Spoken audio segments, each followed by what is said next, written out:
Allumez la télé, le général reprend la parole. La famille, l'interview de Laurent Gbagbo, ça c'est ma seconde vidéo et ma dernière vidéo au sujet de Laurent Gbagbo sur cette interview. Comme je vous ai dit ce matin, j'ai aimé certaines parties de l'interview de Laurent Gbagbo et la partie que j'ai plus aimée, lorsqu'il a dit qu'il va se retirer en tant que le président du parti PPACI et il va céder la place à un jeune. Là, c'est une très bonne décision. Mais ce que j'aimerais lui dire est que il a dit ça en retard. C'est trop tard. C'est pas le moment de venir te retirer et laisser la place à un jeune jusqu'en 2030. Tu pouvais faire ça en 2024.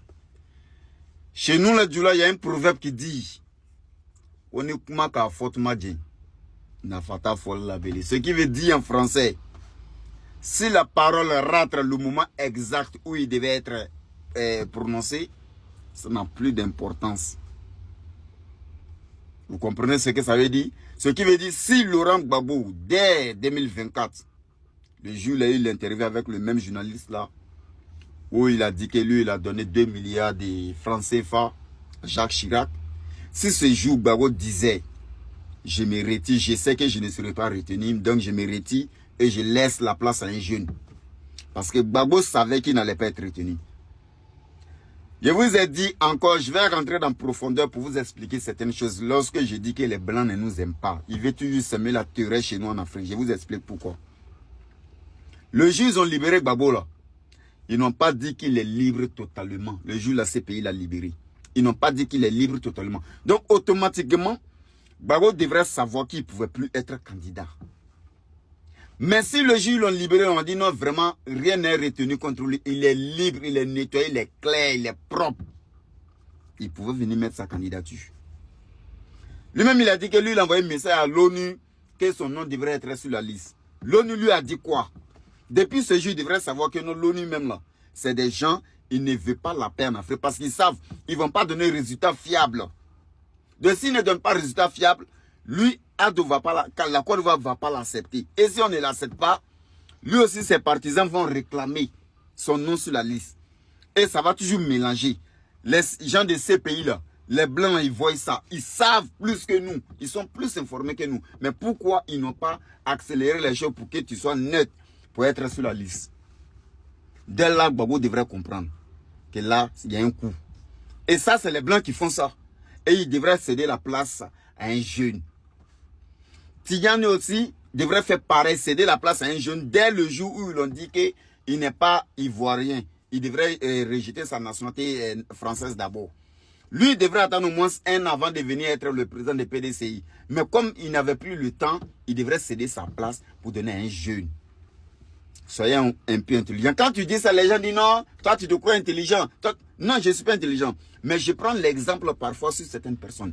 Regardez le cas des Sénégalais là. Diomaye Faye et puis le président actuel là.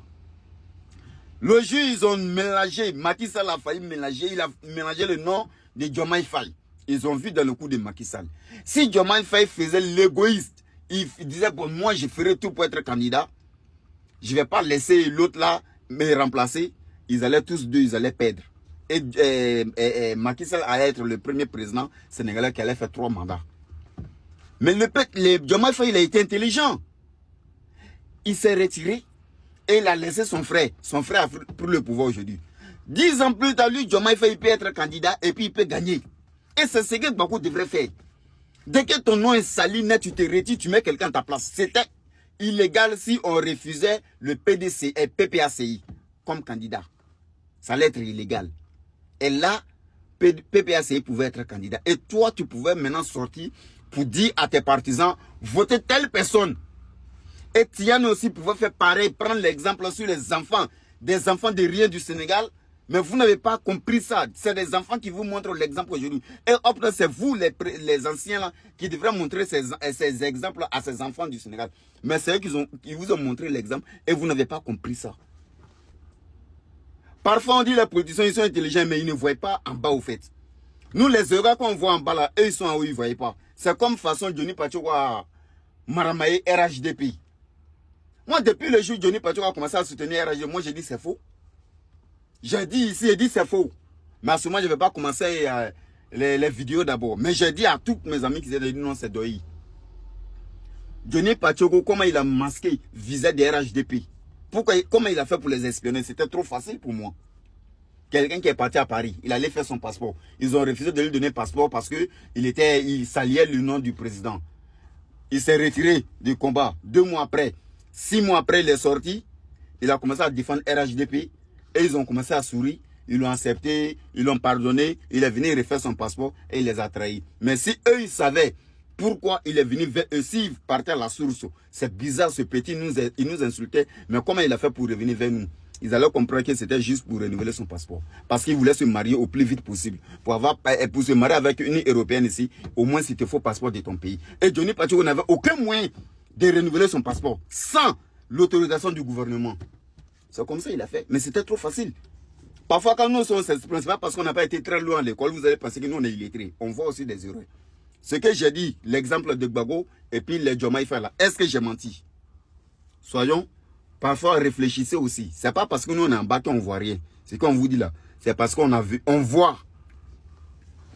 Et tant qu'on m'a fait le journal des informateurs qui veut s'informer, passer chaque fois, prendre ses fois, bon entendeur, salut la famille.